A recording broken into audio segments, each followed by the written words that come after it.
Biology की इस नई वीडियो में आप सभी का स्वागत है।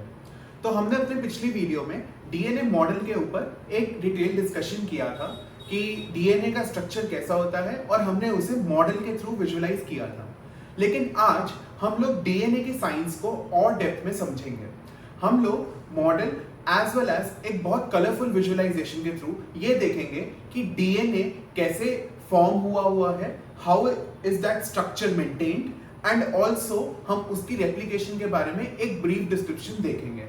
तो चलिए अब हम एक चार्ट के थ्रू, एक रिप्रेजेंटेशन के थ्रू ये देखते हैं कि डीएनए की एक्चुअल साइंस क्या है। तो आप मेरे सामने देख सकते हैं एक चार्ट रिप्रेजेंटेशन डीएनए स्ट्रक्चर और रेप्लिकेशन की। तो जैसा कि यहाँ पर मेंशन्ड है, we have the Watson and Crick model of DNA. तो जब डीएनए की डिस्कवरी हुई और उसके बाद बहुत सारे साइंटिस्ट लग गए इस बात को जानने के लिए कि डीएनए दिखता कैसा है, what is its chemical composition. तो there were two scientists, Watson and Crick, जिन्होंने अपना मॉडल प्रपोज किया एंड दे आल्सो प्रपोज्ड कि डीएनए का जो मेन जो स्ट्रक्चर है और उसकी जो डायमेंशंस हैं वो कैसी होंगी। तो अब हम इस चार्ट के थ्रू समझते हैं कि जो मोस्ट वाइडली एक्सेप्टेड मॉडल है बायोकेमिस्ट्री में, which is the Watson and Crick model, वो कैसा है।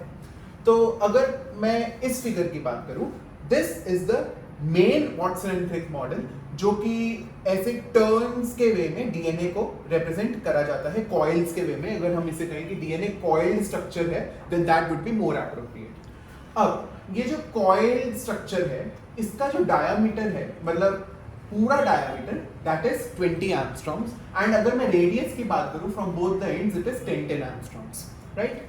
अब जब हम आगे बढ़ते हैं, विल सी, जैसा कि मैंने बताया था कि these are the base pairs. तो हमारे पास 4 बेसेस होते हैं, adenine, thymine, guanine and cytosine. तो adenine will always form double bonds, double hydrogen bonds with thymine, and guanine will always form triple hydrogen bonds with cytosine. And इस bonding की वजह से जो ये एक स्ट्रैंड है और ये जो दूसरा स्ट्रैंड है, they actually make a double helical structure. तो अब ये जो बॉन्ड्स हैं और ये जो बेसेस हैं, ये यहाँ पर ऐसे इस मैनर में अरेंज्ड है। इन दो बेसिस के बीच का जो डिस्टेंस है, suppose we have the AT bonding here and then we have the GC हियर, या फिर यहाँ पर we have the GC and then we have the AT। तो what I am talking about is in दो के बीच का डिस्टेंस, दैट इज 3.4 एंगस्ट्रॉम। अब मैं आगे बढ़ता हूँ। सो इस पूरे कॉइल का जो डिस्टेंस है, दैट इज 34 एंगस्ट्रॉम। मतलब ये जो एक कॉइल है, इसका जो लेंथ है, that is 34 angstroms. And this actually जो मिडिल लाइन है, it represents the axis of the DNA. मतलब हम जब भी कुछ सर्कुलर या कोई भी कॉइल स्ट्रक्चर लेते हैं, हम उसका एक्सिस ड्रॉ करते हैं फॉर आवर रेफरेंस। तो एक एक्सिस के through we can see the coil.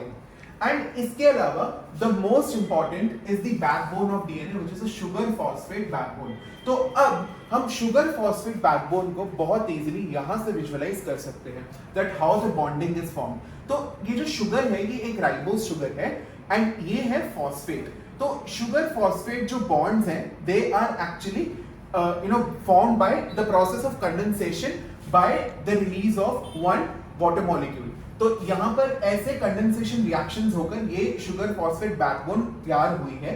ऐसे ही होता है एक सेल में, and through the sugar molecule is attached the base pair. तो हमारे जो बेस पेयर्स हैं वो शुगर मॉलिक्यूल से अटैच होते हैं। And once the base pairs जो कि आइडेंटिकल हैं, जैसे T is identical for A और T और A के बीच में बॉन्डिंग होती है, जैसे ही ये आमने सामने होते हैं, they form the bonds, right. तो यहाँ पर आपको केमिकल स्ट्रक्चर, राइट, यहाँ पर केमिकल स्ट्रक्चर और यहाँ पर वॉटसन एंड क्रिक का कॉइल्ड डीएनए मॉडल बहुत अच्छे से रिप्रेजेंट किया गया है। अब हम आगे बढ़ते हैं, विल सी कि डीएनए हमारे सेल में पैक्ड कैसे है। तो हमारे सेल में देयर आर ऑक्टामर्स, और दोज आर ऑक्टामर्स ऑफ हिस्टोन्स, जो कि एक न्यूक्लियोसोम नाम का स्ट्रक्चर बनाते हैं। These nucleosomes come together and form chromosomes.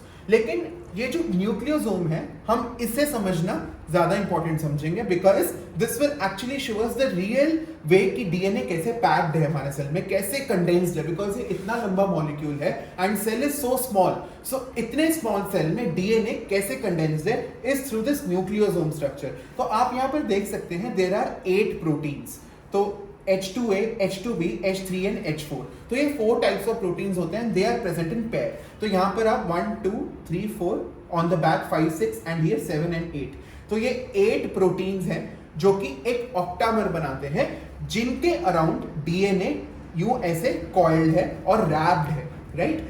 And इसका जो रैपिंग है, इस पूरी रैपिंग को स्टेबिलिटी कौन दे रहा है, दिस H1 प्रोटीन। तो यहाँ पर ये जो बाहर को है, ये जो ग्रीन कलर का रिप्रेजेंट किया गया है, this is the H1 histone protein and here is the linker DNA. तो डीएनए एक कंटिन्यूटी में है and the remnant part of DNA will be attached to the next nucleosome, उसके अराउंड अटैच होगा, फिर आगे जो हिस्टोन्स होंगे उनके अराउंड अटैच होगा, फिर ये सारे मिलकर बनाएंगे हमारा chromosome. So this is how the core of a nucleosome is arranged. और ये हमारा जो रेड लाइन है, this actually represents the wound DNA around the octamers or the histones।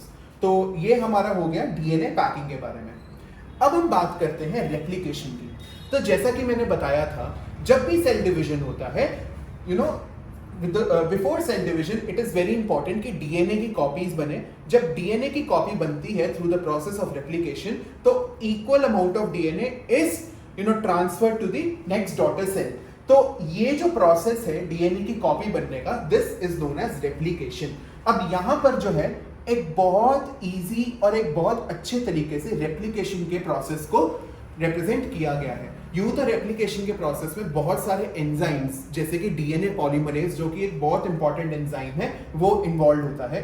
But एक रेप्लिकेशन प्रोसेस का बहुत इंपॉर्टेंट एस्पेक्ट है ये रेप्लिकेशन फोक, जो कि यहाँ पर रिप्रेजेंट किया गया है। यहाँ पर we have the parent strand and here उस पेरेंट स्ट्रैंड से हम देख सकते हैं कि 2 डॉटर स्ट्रैंड्स फॉर्म हो रहे हैं and this actually shows the overall और the summary of mechanism of the mechanism of DNA replication. तो जैसा कि आप देख सकते हैं, हमने इस कलरफुल चार्ट की रिप्रेजेंटेशन से ये समझा कि डीएनए का बायोकेमिकल बेसिस क्या है और डीएनए कैसे एक as a stable molecule arranged है, राइट। अब हम आगे बढ़ते हैं, विल सी कि हमारे पास जो ओम लैब्स का डीएनए मॉडल है, उसको हम लोग यहां से कंपेयर करके ये समझते हैं कि इसमें और इसमें कैसे सिमिलैरिटीज हैं and it actually makes a real and a good DNA model. तो आप देख सकते हैं we have the sugar phosphate backbone represented very well, और यहां पर भी we have the sugar phosphate backbone. तो क्योंकि ये कॉइल्ड है, so I am actually comparing it with the coiled form. यहां पर हमें बेस पेयर्स में दिखाया गया है एंड यहां पर भी we are being shown that there are base pairs guanine, cytosine, adenine, thymine. तो अगर मैं जीसी की बात करूं, so GC has 3 bonds and AT has 2 bonds. तो जैसा कि मैंने बताया था कि जीसी और एटी के बीच में ऐसे बॉन्डिंग होता है, so you can visualise it in a 3D manner कि जीसी और एटी के बीच में बॉन्डिंग कैसे होता है। आप इस मेटेलिक रॉड के थ्रू डीएनए की एक्सिस को बहुत अच्छे से विजुअलाइज कर सकते हैं, because on the basis of that we will know कि कॉइल्स कैसे फॉर्म हुए हैं, because we will have an axis. और यहाँ पर जैसा कि मैंने बताया, 2 कॉइल्स के बीच का डिस्टेंस 34 एंगस्ट्रॉम, डीएनए का जो पूरा डायमीटर है दैट इज 20 एंगस्ट्रॉम्स एंड यहाँ पर ये जो 2 बेस पेयर्स की जो वो है अपना distance that is 3.4 angstroms. So this is actually a 3D model DNA का, जो कि ओम लैब्स के द्वारा आपको प्रोवाइड करवाया जाता है। इस 3D मॉडल और DNA replication and DNA structure के चार्ट के रिगार्डिंग आपकी कोई भी क्वेरी हो, आप दी गई मेल आईडी पर हमें संपर्क कर सकते हैं। ऐसे ही और इन्फॉर्मेटिव वीडियोस के लिए हमारे चैनल ओम लैब्स बायोलॉजी को लाइक, शेयर एंड सब्सक्राइब जरूर कीजिएगा। Thank you so much.